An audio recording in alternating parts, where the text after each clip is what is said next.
ऐसा वरदान प्राप्त करना चाहती हूँ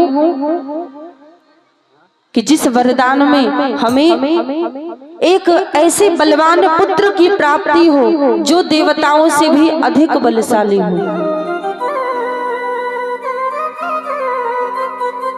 उस समय कश्यप जी एवं मस्तु कह के चले गए।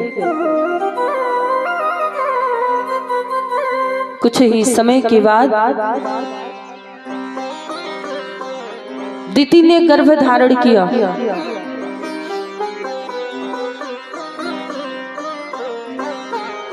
और उस समय सज्जनों, जब दिति अपने बालक को जन्म लेती है तो दिति के उस बलवान पुत्र का नाम बजरांग पड़ता है।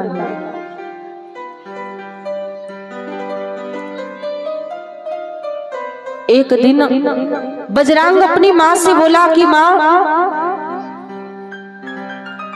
तुम्हारा जो प्रिय कार्य है आप उसे बताओ, मैं तुम्हारे उस कार्य को पूरा कर दूंगा।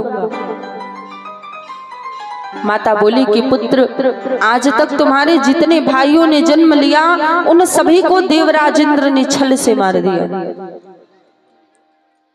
तो हे पुत्र, मैं ये चाहती हूँ कि तुम स्वर्ग लोक में जाकर देवराज इंद्र को बांध करके हमारे सामने ले आओ। तुरंत ही बजरांग स्वर्ग लोक में पहुंचा। वहां स्वर्ग लोक में सभी देवताओं के रहते हुए भी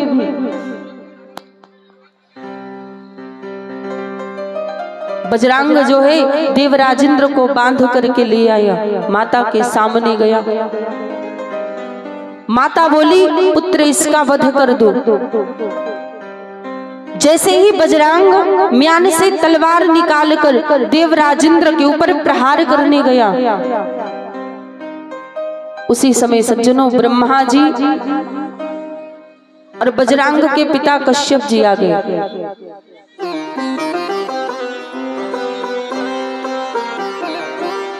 ब्रह्मा जी ने कहा कि बजरांग, तुम देवराज इंद्र को जीवित छोड़ दो।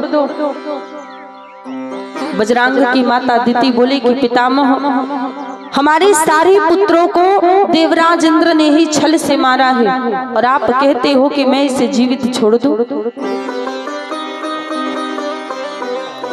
वहां पर सज्जनों ब्रह्मा जी ने एक बड़ी ही सुंदर कन्या को उत्पन्न किया।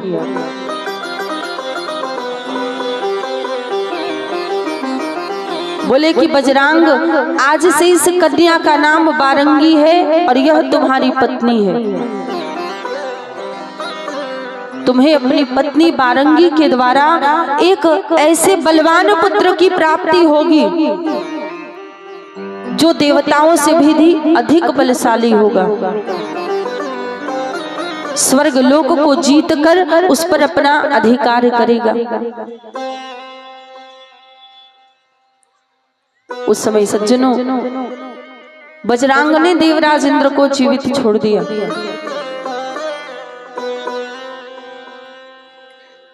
कुछ ही समय के बाद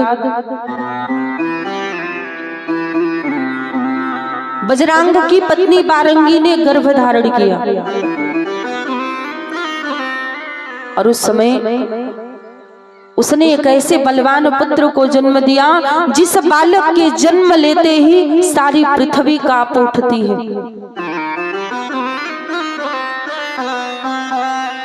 बजरांग के उस बलवान पुत्र का नाम तारकासुर पड़ा। तारकासुर अपने माता पिता से आज्ञा लेकर ब्रह्मा जी की तपस्या करने चला गया। 12 वर्षों तक तपस्या में लीन रहा। ब्रह्मा जी उसकी तपस्या से प्रसन्न होकर के आए, दर्शन दिए और बोले कि तारकासुर, हम तुम्हारे तप से बड़े प्रसन्न हैं, तुम्हारी जो भी इच्छा हो वर मांग लो। उस समय सज्जनों तारकासुर हाथ जोड़ के बोला कि पितामह, आप हमें ये वरदान दो ताकि उस वरदान में हमें अमृत मिल जाए, उस अमृत को पी करके मैं अमर हो जाऊं। ब्रह्मा जी ने कहा कि तारकासुर, अमृत के भागी केवल देवता होते हैं, दैत्य और मनुष्य नहीं। तुम कोई दूसरा वर मांगो। फिर तारकासुर बोला, पितामह आप मुझे ये वरदान दे कि मेरी मृत्यु किसी के भी हाथों ना हो। तब ब्रह्मा जी ने कहा कि तारकासुर, क्या कभी ऐसा हुआ है कि जो इस पृथ्वी पर जन्म लेकर के आया है उसकी मृत्यु ना हुई हो? ये भी वरदान देने योग्य नहीं है।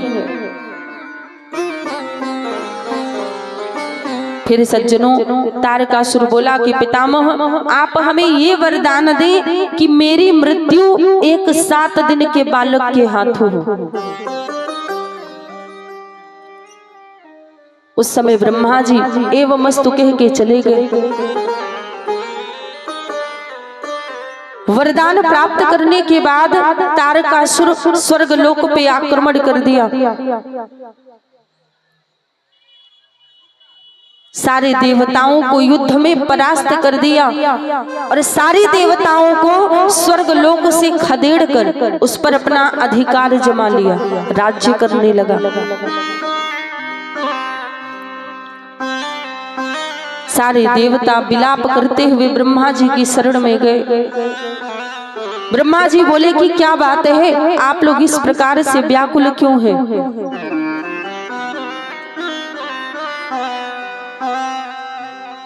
सारे देवता बोले कि पितामह आपसे वरदान प्राप्त करने के बाद तारकासुर ने हमें स्वर्ग से वंचित कर दिया है।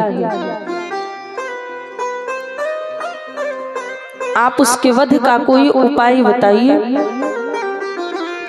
ब्रह्मा जी ने कहा कि देवराजेंद्र, तारकासुर ने अपनी मृत्यु एक 7 दिन के बालक के हाथों मांगी है और अभी तो उस बालक का जन्म ही नहीं हुआ है, तो कैसे उसका वध होगा? देवराजेंद्र ने कहा कि पितामह वह बालक कब और किसके गर्भ से जन्म लेगा?